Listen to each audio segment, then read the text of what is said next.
Enjoying the poem? Who were these men he condemned to hell? Political opponents. Men who wronged him. Alighieri's quill cuts deeply, no? See, it is a subtle way to seek revenge. Ezio, I plan to make a trip to Andrianople in a few weeks to visit a new printing press there. That should be fun. It is a 5 or 6 day ride from here, and I will need an escort. Prego. Oh, I'm sorry. You are a busy man. Sophia, I would love to accompany you, but my time is running short. That is true for all of us. Well, I can try to solve this last code now, but I need to run an errand before sundown. Can you wait a day? What do you need? It is silly, but a bouquet of fresh flowers. White tulips, specifically. I can get you the flowers. Nessun problema. Are you sure? It will be a nice change of pace. Bene. Meet me in the park east of Hagia Sophia, and we will trade. Flowers for information.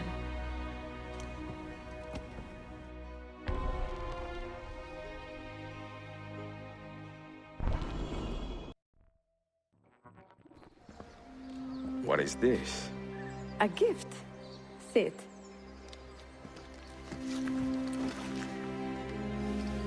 Che belli, grazie.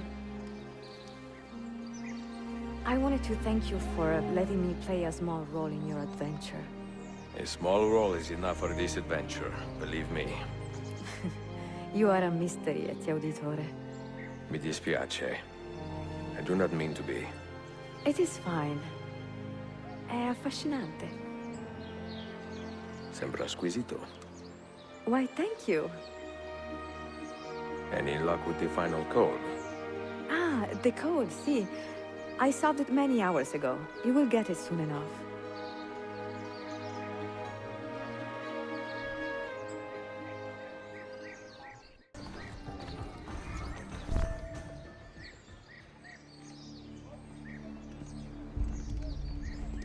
Tarek was no traitor, Suleiman. He too was tracking the Byzantines. What? So did you... I'm sorry. God forgive me.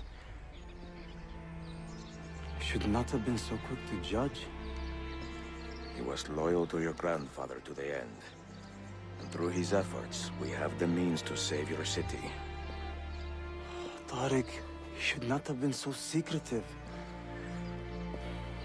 What a terrible way to do a good thing. The weapons were taken to Cappadocia. Can you get me there? Yes, of course. I will arrange a ship to take you. Suleiman! Suleiman! I've been set up and made to look a traitor. Do you remember Tarek, the Janissary? The man you quarreled with? He's been murdered. It is no secret that he and I were at odds. Now the Janissaries will accuse me of this crime. This is terrible news, Uncle. When word gets back to my father, he will banish me from the city. Ah, forgive me, nephew. I was not aware that you had a guest. This is Marcello, one of my European advisors in Cafe. Buonasera. Marcello, my nephew and I have a private matter to discuss. As I said, there will be a ship waiting for you when you wish to leave. Grazie, mio principe. We will track down the perpetrator of this crime, Uncle. Have patience.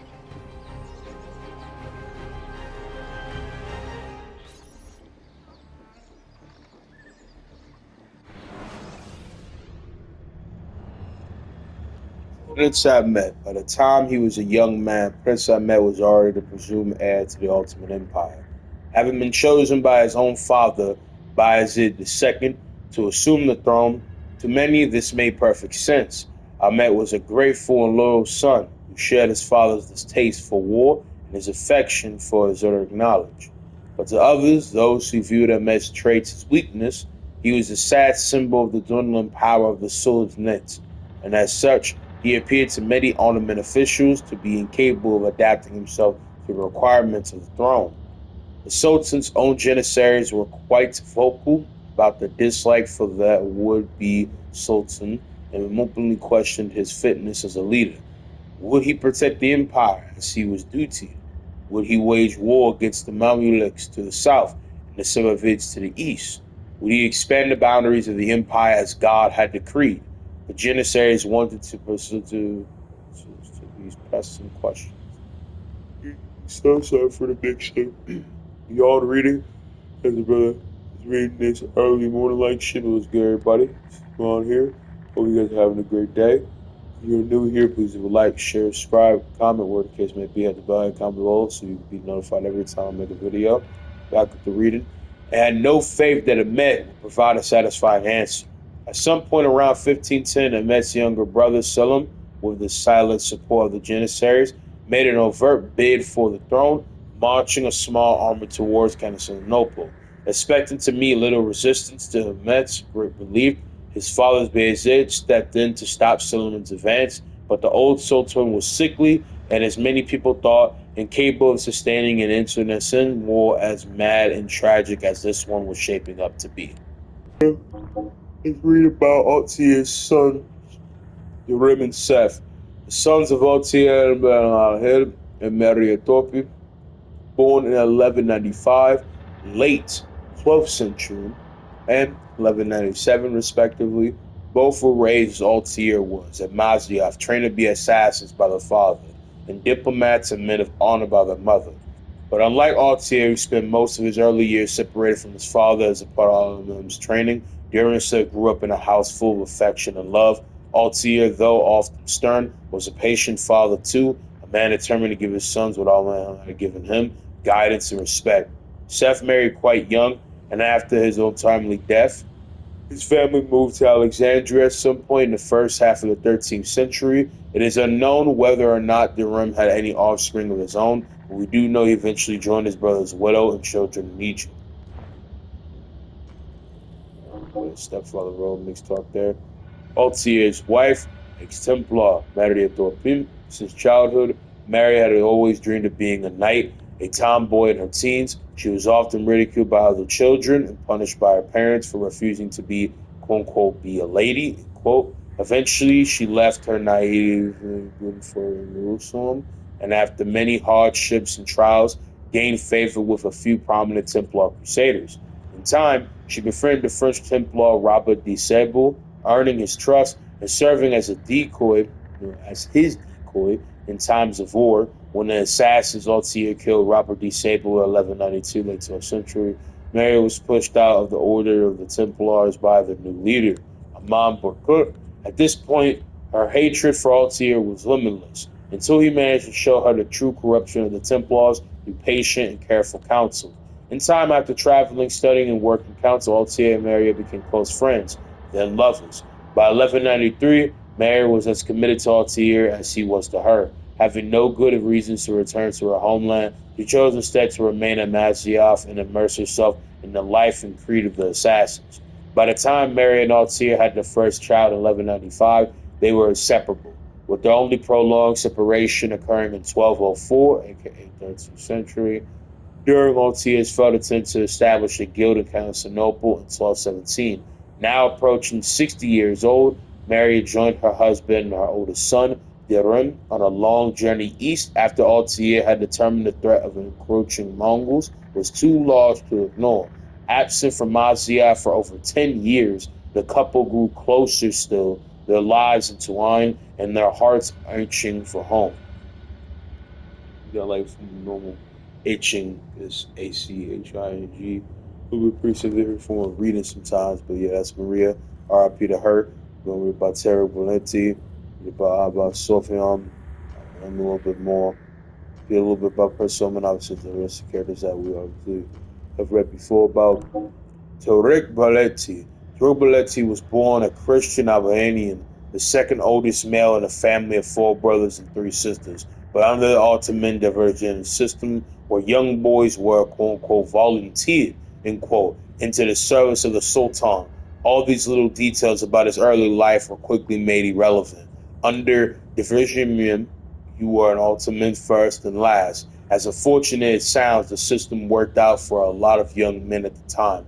Unlike slaves sold and traded elsewhere in the world, children raised in a different system had a good chance of holding esteemed positions, such as becoming a vizier or, in Tarek's case, a janissary, one of the Ottoman Sultan's elite guards. Tarek was therefore a loyal Ottoman, and his hatred for the worldly Prince Ahmed was just as well known as his love and admiration for Prince Suleiman. This had the effect of swaying the loyalties of the entire Janissary Corps into Suleiman's camp. So while the Janissaries remained technically loyal to the Sultan Bayezid II, they all harbored a secret desire to see Suleiman step in and take power. And because the Janissaries were a formidable political force in their own right, Terra could say these things openly without fear of censure or reconsideration. A bold man, to be sure.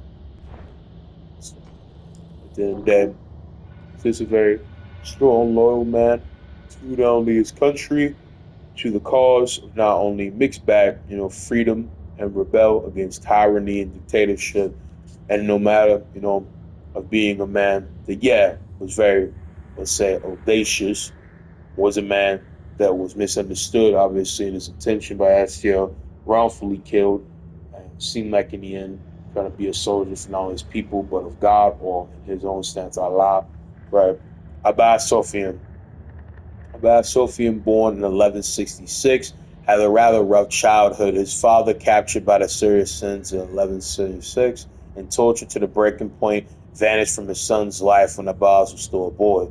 Assuming he had been abandoned, Abbas fell into a deep depression, which only his friendships and devotion to his mentor, Al-Muhim, could ease. But all this changed a few years later when his friend and confidant Altair passed on what Abbas assumed was the cruelest of lies, that Abbas' father had betrayed the assassin order while under interrogation, and had later killed himself to escape his shame. Infuriated, Abbas refused to believe this hard, unfurnished truth, a truth Al-Mu'alim refused to corroborate or deny. So from that point forward, Abbas regarded Altair as a liar and a deceiver, a man too devious and reckless to follow the creed's more austere tenets. Never seen that word before. As he grew into adulthood, Abbas matured into a skilled and respected assassin, but his personality always left something to be desired. Humorless with an almost fanatic passion for the Brotherhood, he loathed both Al-Mu'alim's fanaticism as well as Altair's loose interpretation of the creed, but he remained a loyal servant for many years, always hiding his indignation and contempt for his former friend. Staying silent was difficult, however, and over the course of Altair's precipitous rise to the rank of master and later mentor, Abbas found himself filled with a crippling hatred he could barely contain. It was only a matter of time before he burst. Around records for this man don't go back much further than 1176 CE, right around the time of the assassin's confrontation with the Saracen general Saladin. Al-Rajr al-Mu'alim was in his late 40s at the time, but it's hard to say. In any event, Al-Mu'alim was an accomplished assassin and feared leader, calm but commanding. He led his group of assassins into one of its most fruitful periods, treating his pupils strictly but fairly, with patience, honesty, and understanding. He had many admirers among his friends and enemies alike, and was looked upon as a father by many of his apprentices, the great Altair al-Him most notably. Considering all this, Al-Mu'alim should have attained legendary stature were it not for his rapid decline into corruption around 1191. After he got his hands on that first civilization artifact, the Apple of Eden, he was no better than the Templars and eventually succumbed to their way of thinking. Within months of acquiring it, he abandoned the creed and began blathering on about peace and order being achievable only through coercion and manipulation and all that. Cynical, obviously, but appealing too. That's the trouble with the Templars in general. I think their philosophy is just so damn simple, so tantalizing, offering easy solutions to complex problems. Just do X, Y, and Z, and all your problems disappear. That's what the Apple was for Al-Him, an easy solution to all the chaos he saw in the world.